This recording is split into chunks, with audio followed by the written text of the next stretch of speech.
happiness at work. Swedish, Norwegian, Finnish, and Icelandic also have words for this. There is no English word for it. On the flip side, Japanese has a special word of its own, garoshi. It means death from overwork.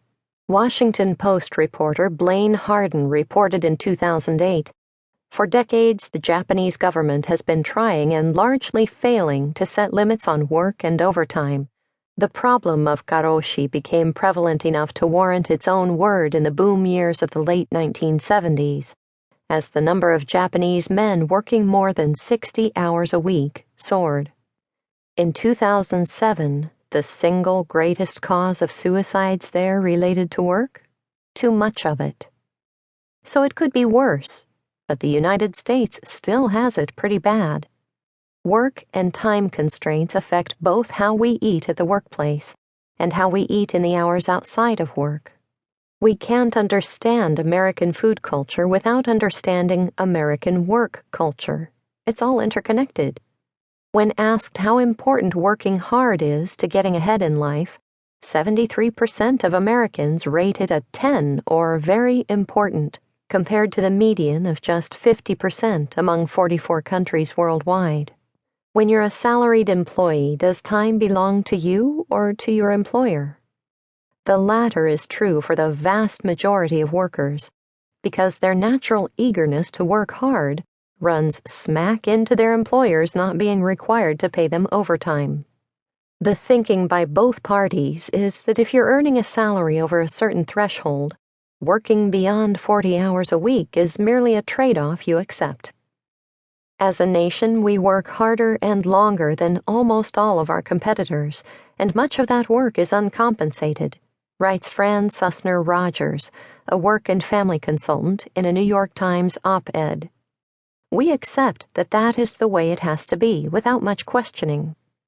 But there is something of a rejectionist group brewing, and they're challenging the going norm that time is not your own, but your employer's. That the best you can do is eke out the occasional happy hour or be among the 59% of Americans who actually take all their paid vacation time.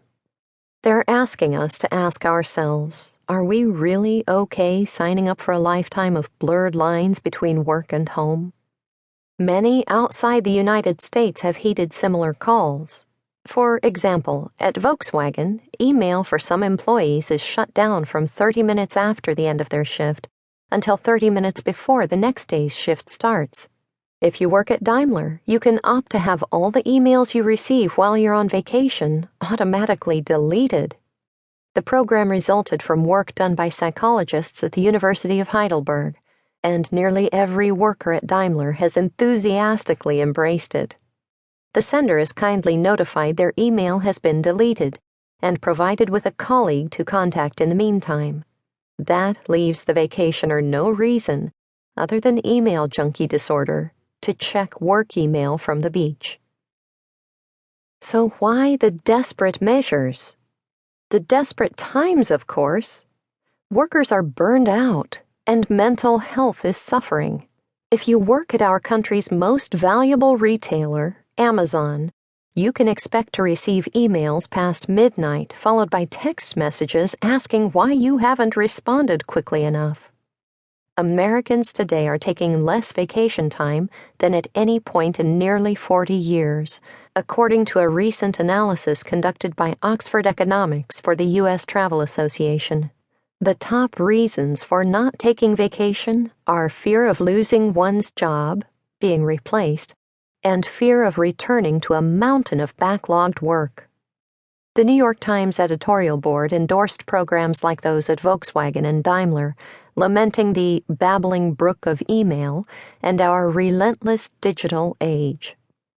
As cliched as it is to wax lyrical about the sultry Spanish siesta or the ambrosial French bistro lunch, we can learn a thing or two from the Europeans. Even countries like Bulgaria, South Korea, and Mexico are ahead of us in some respects. Of all 34 OECD nations, the United States ranks last for time off provided to new parents. Employers vary widely in their beneficence regarding paid